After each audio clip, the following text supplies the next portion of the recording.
चीनी, जिस गन्ने से गुड़ इतना काला होता है उसकी चीनी इतनी सफेद कैसे हो गई? केमिकल्स उसमें डाले जाते हैं।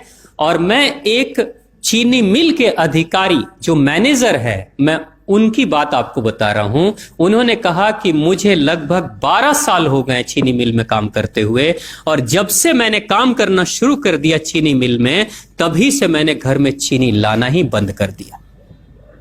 मैं तब से अपने बच्चों को चीनी खिलाता ही नहीं हूं, जबकि नौकरी से सैलरी वहीं से मिलती है, मगर चीनी नहीं। मैंने कहा कि आखिर कौन सी घटना घटी जिसके कारण से आपने ऐसा किया? तो उन्होंने बताया एक छोटी सी घटना, कि चीनी मिल में जो ये पानी निकलता है ना, चीनी के बनने के बाद उस प्रोसेसिंग में जो पानी निकलता है, उस पानी में वो सारा केमिकल भी मिक्स रहता है, और उस पानी को चीनी मिल वाले लोग अक्सर एक टंकी में जमा करके रखते हैं। ये सभी चीनी मिल वालों के पास में होता है, आप भी कभी जाएंगे तो आपको भी पता चलेगा। वो टंकी में वो पानी रखा जाता है, लेकिन रोज रोज प्रोसेसिंग हो रहा है, रोज चीनी बन रही है, रोज बहुत सारा पानी आ रहा है, तो आखिर कब तक? एक टंकी की क्षमता है ना, कितने दिनों तक वो टंकी खाली रहेगी? भर जाती है, भरेगी तो फिर क्या करेंगे? खाली करना है।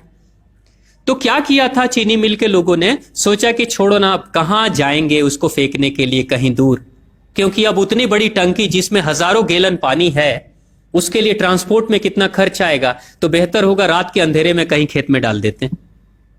क्योंकि जनरली फैक्ट्रियां तो होती हैं ऐसे ही बिराने में, तो कहीं डाल देते किसी खेत में, क्या पता चलेगा पानी है कि चीनी मिल का पानी है, क्या है।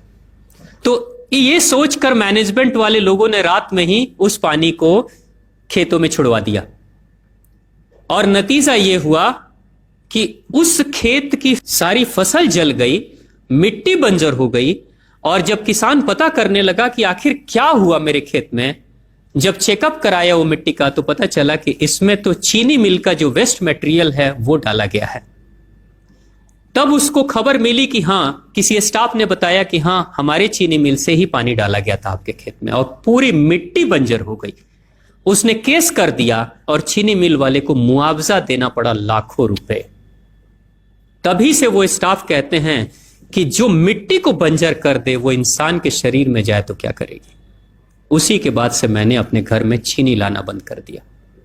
और सच्चाई है, लगभग अगर आप देखेंगे तो अंग्रेजों के आने के समय अंग्रेज पहला चीनी मिल इन्होंने भारत में ही लगाया था। पहला चीनी मिल भारत में ही अंग्रेजों का लगा, और अंग्रेजों ने चीनी की शुरुआत की। भारत के लोग गुड़ खाते थे, चीनी नहीं खाते थे। उन्होंने बहिष्कार किया, बिल्कुल नहीं, लेकिन चीनी और चाय पत्ती दोनों के लिए लोगों को तैयार किया गया था। चाय पिला पिला कर फ्री में चीनी के लिए तैयार किया गया, और चाय के लिए भी तैयार किया गया। अंग्रेज ने जब से यह शुरू किया है, और पिछले 50 वर्षों से हमारे समाज में चीनी खाने का प्रचलन बहुत तेजी से बढ़ा है, और उसी समय से भारत के लोगों के बच्चों के शरीर में कैल्शियम की कमी होनी शुरू हो गई है। अगर कोई मां, अगर कोई बहन जो गर्भवती हो, गर्भकाल के दौरान अगर चीनी का सेवन अगर कोई बहन कर रही हो, तो चांसेस ज्यादा होते हैं गर्भपात होने के। कोई मां अगर बच्चे के जन्म से पहले 1 साल पहले से ही चीनी छोड़ दे और सामान्य भोजन करे, अपना ही दूध बच्चे को पिलाए, और कम से कम 5 साल तक बच्चे को चीनी ना खिलाए, खुद को चीनी ना खिलाए, उस बच्चे को कभी भी ऑस्टियोपोरोसिस की समस्या नहीं हो सकती। कैल्शियम की कमी उसके शरीर में कभी नहीं होगी। चीनी जब जाती है आपके शरीर में, तो बाहर जब निकलती है तो अकेले नहीं निकलती, कैल्शियम लेकर निकलती है। चीनी कैल्शियम लेकर निकलती है, हड्डियों को गलाकर निकलती है।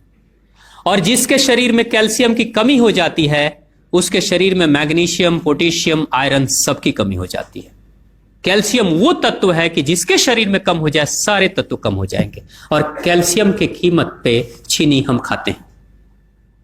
भारत, पाकिस्तान, बांग्लादेश, नेपाल, ऐसे कुछ देशों के अलावा दुनिया के बहुत सारे ऐसे राष्ट्र हैं जहां चीनी का इस्तेमाल ही नहीं होता। आज भी चीनी खाते नहीं, बहुत सारे देश नहीं खाते बिल्कुल। आप गुड़ खाया करिए, वो ज्यादा बेहतर है, चीनी को छोड़िए।